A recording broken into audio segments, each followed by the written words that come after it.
दो प्रकार के लोग होते हैं, एक इतिहास को रटते हैं डेली, एक इतिहास को रचते हैं।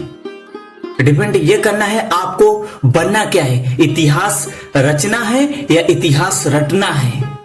इतिहास तो रटते बचपन से ही चले आ रहे हो, अब इतिहास रचने की बारी है। जो भी इतिहास रचते हैं वो दुनिया में अलग दिखते हैं, चाहे इलोन मस्क हो, चाहे फिर स्वामी विवेकानंद हो, चाहे कोई भी हो, चाहे दशरथ माझी क्यों न हो।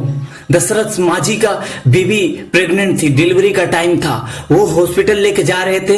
55 किलोमीटर का पहाड़ पड़ता था रास्ते में, वो 55 किलोमीटर का पहाड़ ढका नहीं पाए, इस वजह से उनकी बीवी का देहांत हो गया। उसी दिन उन्होंने ठाना कि मेरी बीवी तो मर गई, लेकिन दूसरे की किसी की बीवी मरनी नहीं चाहिए, दूसरों को कभी तकलीफ नहीं होनी चाहिए। 55 किलोमीटर का पहाड़ 22 सालों में सिर्फ छेनी हथौड़ी से तोड़ दिया। आज दुनिया उन्हें जानती है।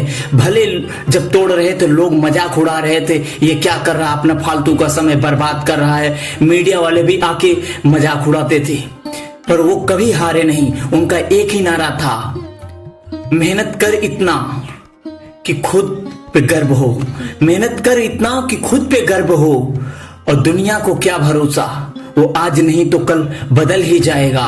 मेहनत करने वाले को, जो मेहनत पे मेहनत करता है, उसे कोई भी हरा नहीं पाता है। गूगल्स कंपनी के सीईओ सुंदर पिचाई जब वो बचपन में चल रहे थे, तो वो भी उस वक्त लोगों से इतिहास उन्हें रचना था, रटना नहीं था। वो दिनों रात पढ़ते थे, रास्ते में चलते, ऑटो में चलते, वहां भी पढ़ते चलते, मार्केट में भी जाते, वहां भी कोई न कोई किताब या पेपर, न्यूज़पेपर कुछ न कुछ पढ़ते जाते। कहीं भी जाते वो सिर्फ पढ़ते रहते, हमेशा अलग चलते थे। लोग उनका मजाक उड़ाते थे, दिनों रात मजाक उड़ाते थे, पर उन्हें कभी फर्क नहीं पड़ता था, क्योंकि उनको वही करना था जो उनको अच्छा लगता था। उन्हें जीवन में सबसे ज्यादा अच्छा लगता था रीडिंग करना। जो भी रीडिंग करता है वो जीवन में इतिहास तो रचता ही रचता है। आज महात्मा गांधी को लोग रॉन्ग भी बोलते हैं, बहुत से लोग रॉन्ग बोलते हैं। उन्हीं का देन है कि आज भारत आजाद है, नहीं तो अंग्रेजों के शासन की वजह से लोग यहाँ पे कायदे से सांस भी लेना मुश्किल हो गया था। अपने खेत में अपनी से जुताई बुआई नहीं कर सकते थे, अपने से कुछ भी काम नहीं कर सकते। अपना जमीन हो दूसरे को कर देना पड़ता था, ब्याज देना पड़ता था। वही एक दिन ऐसा आया, फर्स्ट क्लास का ट्रेन का टिकट लिए हुए थे गांधी जी, महात्मा गांधी जी, तो उन्हें अंग्रेजों ने निकाल दिया। बोलता, भले तू फर्स्ट क्लास का टिकट कटाया है, लेकिन तुझे बैठने के अथॉरिटी नहीं है, तुझे हक नहीं है। उसी दिन कसम खाए थे गांधी जी ने, तूने मुझे ट्रेन से निकाला है, मैं तुझे देश से निकाल के दूंगा, पूरे अंग्रेजों को देश से निकाल के दूंगा। उसी दिन से क्रांतिकारी काम चालू कर दिए थे। अपने देश के लिए 32 साल लगातार लड़ते रहे। कितनों ने उनके रास्तों में जब जाते थे तो उनके रास्तों में लेटरिंग कर देते थे, कांच फोड़ देते थे। जहां जहां इस्लाम लोग रहते थे तो हिंदू थे, उनके रास्ते में बहुत सारा पत्थर वगैरह फेंकते थे।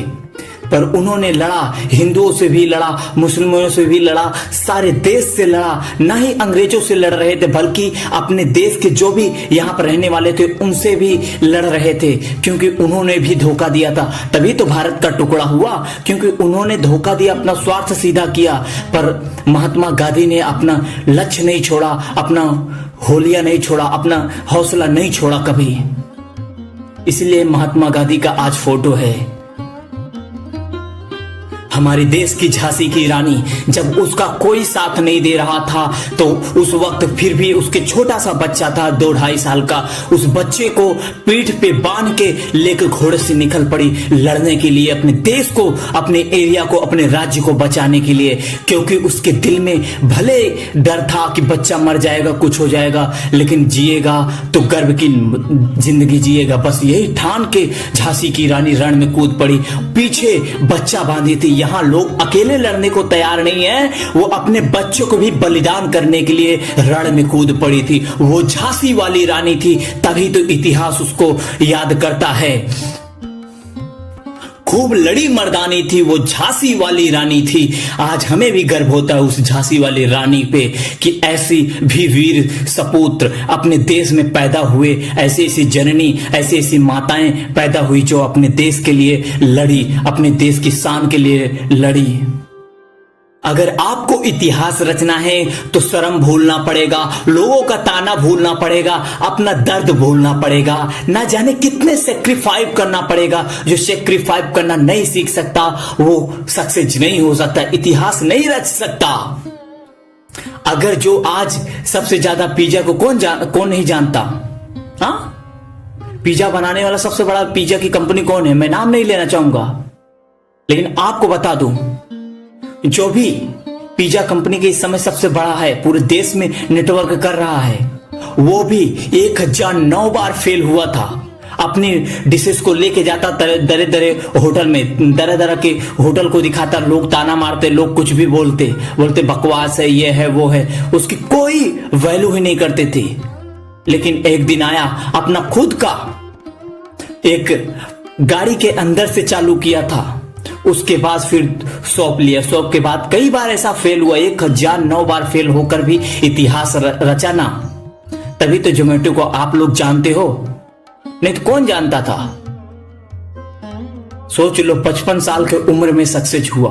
मैं नहीं बोलता आपका अगर सब 55 साल के उम्र में सक्सेस हो, अगर इस चैनल पे आए हो तो जरूर सक्सेस हो जाओगे, क्योंकि हम हर दिन कोई न कोई नई वीडियो लाते रहते हैं, आपको जगाते रहते हैं, अपनी तरफ से भरपूर कोशिश करते रहते हैं। बस आपका छोटा सा सपोर्ट की जरूरत है, सब्सक्राइब, लाइक, शेयर का। पेड़ लगाया बबूल का तो आम कहां से मिलेगा? पेड़ लगाया बबूल का तो आम कहां से मिलेगा? एक हमारा जिंदगी जो है ना, वो पेड़ है।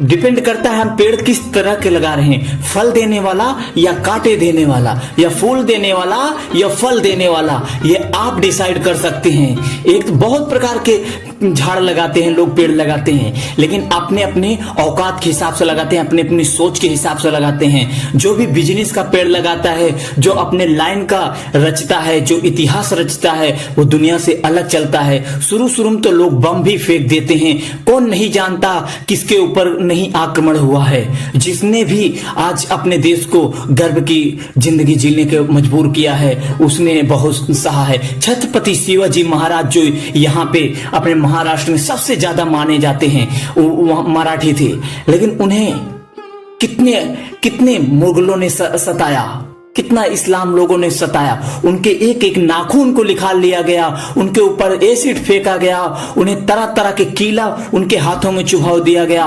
उन्हें बहुत तरीके से शासन किया गया इस्लाम कबूल करने के लिए, पर उस बंदे ने इस्लाम नहीं कबूल किया। आज मराठाओं के लिए, महाराष्ट्र के लिए, पूरे देश के लिए गर्व साबित हुआ कि उसने अपने देश के लिए, अपने शान के लिए जिंदगी तक कुर्बान कर दिया अपने देश के लिए। लेकिन आज जात धर्म के लिए वोट पड़ रहा है, सिर्फ स्वार्थ के लिए वोट पड़ रहा है, सच्चाई के लिए तो कहीं नहीं पड़ रहा है। चाहे भले अपना देश घर छोड़ दो, कोई मतलब नहीं है, सभी को तो स्वार्थ प्यारा है, सभी को तो अपना स्वाद प्यारा है, कोई मतलब नहीं रखता। सबसे बड़ी हार देश की क्या है? सिर्फ जात धर्म को देखना। अगर देश हार रहा है किसी चीज से तो जात धर्म, पॉलिटिक्स के चक्कर में। अगर सच्चाई पे आ जाए तो पूरे दुनिया में कोई ताकत हरा नहीं सकता हिंदुस्तान को।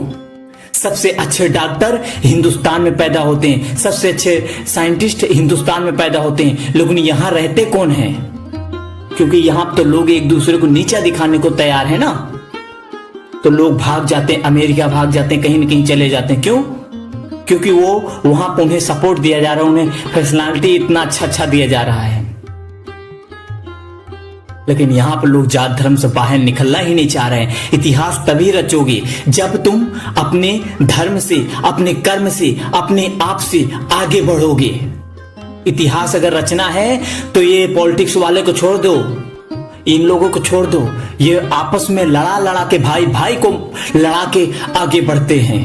एक कहानी सुनाता हूं। एक बच्चा था, उसका बाप पॉलिटिक्स में सांसद था। वो बच्चा बोलता है कि पापा मैं भी इलेक्शन लड़ना चाहता हूं, मैं भी पॉलिटिक्स में आना चाहता हूं। तो पिता ने बोला ठीक है, कल से तेरा मैं कुछ टेस्ट लूंगा। पिता ने बोला 2 महले के ऊपर 2 तल्ले पे चढ़ा दिया बच्चे को, और बोलता है पिता कि बेटा कूद जा, मैं नीचे खड़ा हूं पकड़ लूंगा, मैं नीचे खड़ा हूं पकड़ लूंगा। तो बच्चा को बिलीव हुआ कि पापा ने तो हमेशा साथ दिया है, आज भी साथ देंगे। बच्चा 2 महले से कूद गया। पिता ने पीछे हट गया। तो क्या बोला, बोलता बच्चा बोलता है कि आपने पकड़ा क्यों नहीं? तो पिता ने बोला, बेटा ये तेरी जिंदगी का पहला सीख है कि बाप भी तेरा साथ नहीं देगा पॉलिटिक्स में। ये दुनिया को तो छोड़ दो, पॉलिटिक्स ऐसी चीज है किसी को कोई साथ नहीं देती, बस अपनी स्वार्थ निभाती है। जो सच्चा है अपना घर द्वार सब त्याग देगा, जो अपने देश के लिए मरता है। लेकिन जो वैसा है तो भाई उनका पीढ़ी दर पीढ़ी चलता ही आएगा, आप गुमराह होते ही जाओगे। मैं किसी पॉलिटिक्स का सपोर्ट नहीं करता, लेकिन सच्चाई का जरूर सपोर्ट करता हूं। जय हिंद, वंदे मातरम। इतिहास रचना सीखो, रटना नहीं। पॉलिटिक्स का पीछा छोड़ दो। अगर जीवन में कुछ करना है तो अपने खुद के दम पे करना है। बहुत से जितने भी लोग यहां पे आए पॉलिटिक्स के चक्कर में नहीं आगे बढ़े हैं, चाहे कितने भी लोग हों, चाहे खान सर हो, चाहे संदीप माहेश्वरी हो, चाहे विवेक बिंद्रा हो, ऐसे बहुत से यहाँ पे इतिहास रचने वाले हैं। वो जात धर्म से बाहर निकले तभी आगे बढ़ पाए। एपीजे अब्दुल कलाम, क्या उन्हें पूरा देश सम्मान नहीं करता? ऐसा एक हिंदू नहीं होगा जो उन्हें सम्मान ना करता हो। क्यों? क्योंकि उन्होंने देश के लिए लड़ा, देश ने उन्हें भारत रत्न दिया। यहां सिर्फ लड़ाने वाले वही है। पॉलिटिक्स